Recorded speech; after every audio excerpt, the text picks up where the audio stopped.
পরের দিন শুরু হলো আরিত্রির বিরক্ত গলায়। রায়হান, ওঠো না, কত বাজে জানো? রায়হান বালিশের নিচে মুখ গুজে বলল, রবিবার হলে মানুষ ঘুমায়, এটা মানবিকতার। রায়হানের এমন কথায় আরিত্রি হেসে ফেলল। এখন আমি কিন্তু ক্ষুধায় মরে যাব। এই কথাটা শুনে রায়হান চোখ খুলল। আচ্ছা, ঠিক আছে, উঠছি। রায়হান উঠে বসতে অরিত্রি হাত বুকে রেখে নাটক করে বলল, আহা, অবশেষে সূর্য উঠল। রায়হান চোখ ছোট করে তাকালো অরিত্রির দিকে। বেশি কথা বলছো আজ, কারণ আমি আজ খুব ভালো মুডে আছি।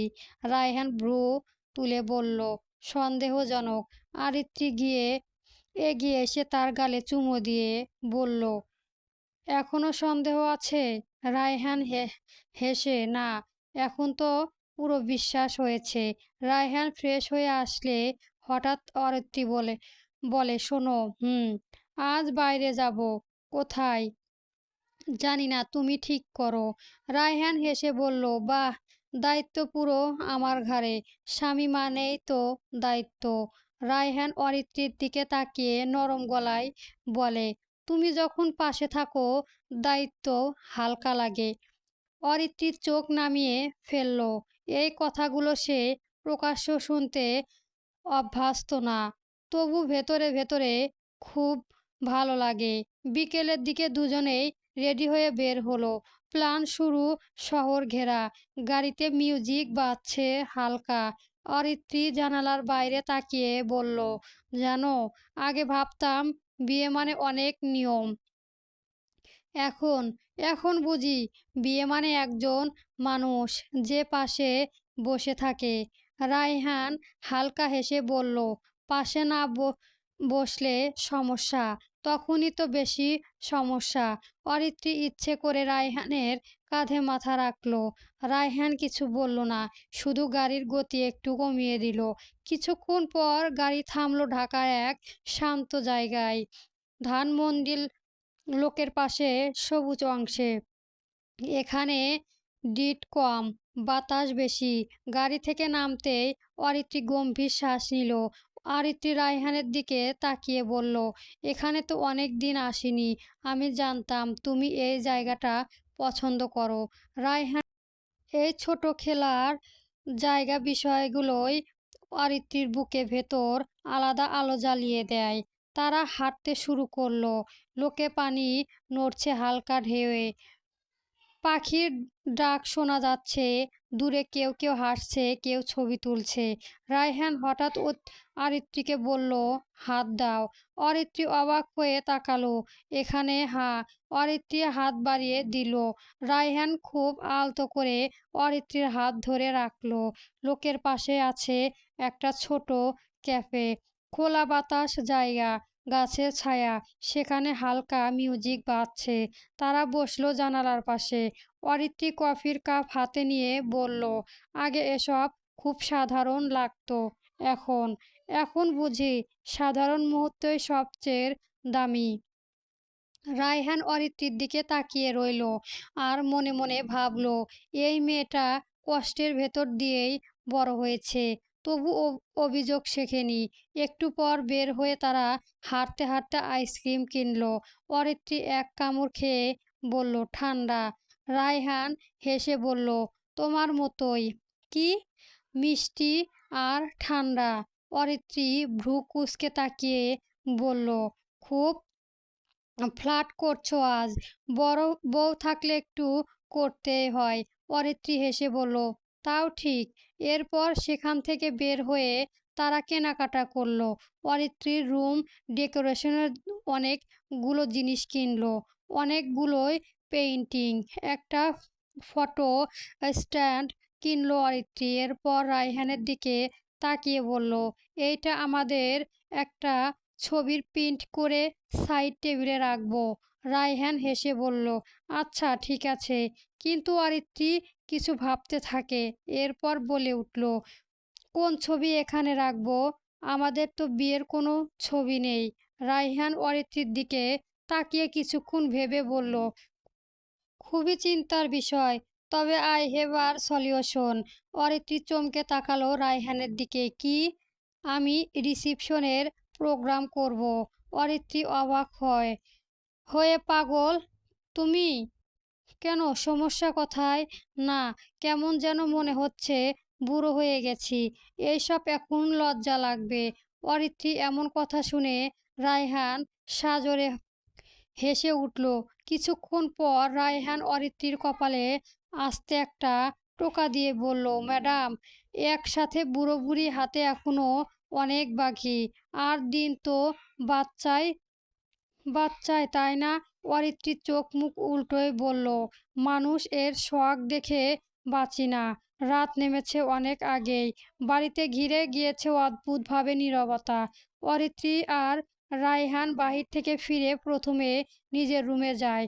রায়হান শার্ট খুলে আয়নার সামনে দাঁড়িয়ে আছে অনেকক্ষণ।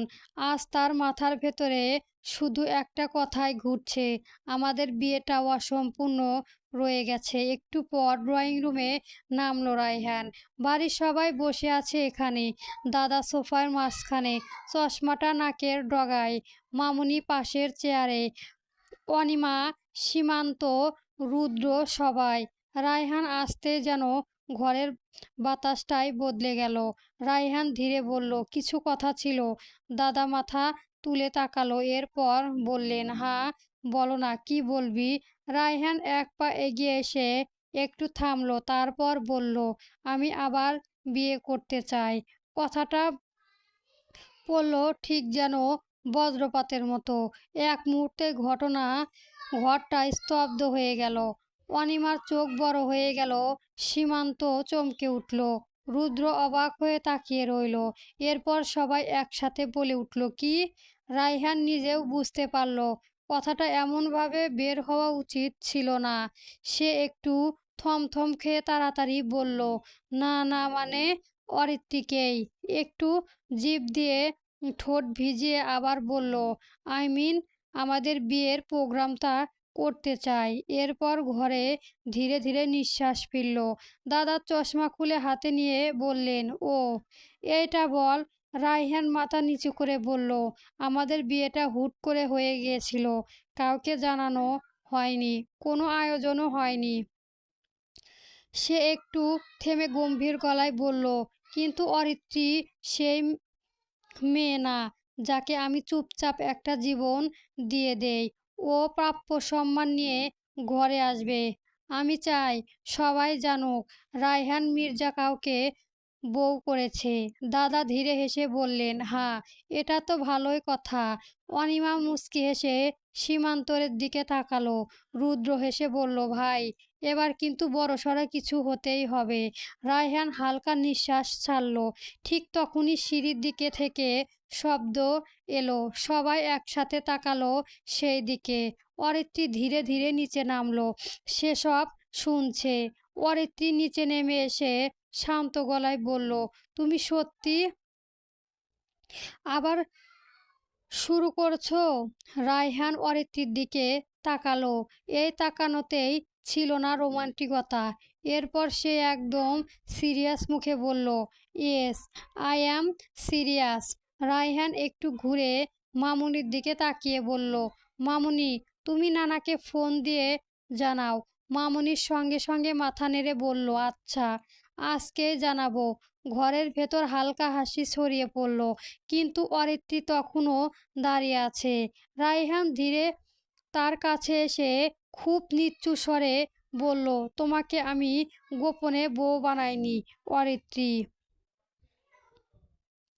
পরিস্থিতি বাধ্য করেছিল। অরিত্রী কিছু বলল না, শুধু মাথা নামিয়ে দিল। এই মাথা নামাতেই লজ্জা ছিল না, ছিল ভালোবাসার সবচেয়ে শান্ত স্বীকৃতি। এই রাতটা আলাদা ছিল। ঘুম আসছিল না কারোই। রুমে আলো নিভানো ছিল, কিন্তু অন্ধকার ঘন ছিল না, কারণ দুজনের মাঝখানে একটা নীরব উষ্ণতা জেগে আছে। অরিত্রীর বিছানার একপাশে চুপচাপ শুয়ে আছে। একটু পর খুব আস্তে গড়িয়ে এসে অরিত্রী রায়হানের বুকের পাশে মাথা রাখলো। রায়হান হাত তুলে অরিত্রীর চুলে রাখলো। পরের দিন সকালে বাড়ি আর আগের মতো চুপচাপ নেই। ড্রয়িং রুমে ঢুকেই দেখা যায় সবার কোলাহল, কাগজের শব্দ, ফোন কল, মানুষের যথাযথ সব মিলিয়ে একটা অদ্ভুত বাস্তবতা। অরিত্রী নিচে নেমে দেখে ড্রয়িং টেবিলে জুড়ে কার্ডের ডিজাইন, ফুলের ক্যাটালগ, রিসিপশনের থিমের ছবি। মা চশমা চোখে দিয়ে বসে আছেন। অনিমা পাশে বসে ফোনে কথা বলছেন। না না আপু, গোল্ডেন আর আইভরি মিক্স লাইট ভালো হবে। হ্যাঁ, লাইটটা সফট রাখবেন। আরেকটি থমকে দাঁড়ায়। এই বাড়িটা আজ তার জন্য এত ব্যস্ত হয়ে গিয়েছে। তখন রায়হান সিঁড়ি দিয়ে নামছে, হাত গুটিয়ে, ফোন কানে না। স্টেটা বেশি উঁচু করো না। আমি চাই মানুষ দেখুক, কিন্তু দূরত্ব না থাকুক। ফোন নামিয়ে সে অরিত্রীকে দেখতে পায়। সে 1 সেকেন্ডের জন্যেও থেমে যায়। এরপর অরিত্রীর দিকে তাকিয়ে বলে, কেমন লাগছে বিবিজান? অরিত্রী লজ্জা পেয়ে যায়। অরিত্রীর মুখে এই লজ্জার ভাব দেখে রায়হান ফিসফিসে করে বলে, এখনো এত লজ্জা পেলে কিভাবে হবে? অরিত্রীর মুখে একটা দুষ্টুমি হাসি টেনে বলে, এখন আমি নতুন বউ হব, নতুন করে লজ্জা পেতে হবে? রায়হান ভ্রু উঁচু করে, আচ্ছা, আমার বউ তো দেখি আমার থেকেও উপরের দিকে দিয়ে চলে। গুড গুড, আমিও এবার আর ভুল করব না। অরিত্রী বুঝতে না পেরে জিজ্ঞেস করে, ভুল মানে? রায়হান অরিত্রীর দিকে এগিয়ে এসে কানের কাছে ফিসফিস করে বলে, এবার বাসর রাতেই বিড়াল মেরে দেব। কথাটা শুনেই অরিত্রীর চোখ বড় বড় হয়ে যায়। রায়হান আর কিছু না বলে একটা চোখ মেরে অরিত্রীকে পাশ কাটিয়ে চলে গেল। পরবর্তী গল্প পেতে আমার চ্যানেলটা সাবস্ক্রাইব করবেন। সকলকে ধন্যবাদ। প্লিজ, গল্প বেপরোয়া ভালোবাসা চলবে।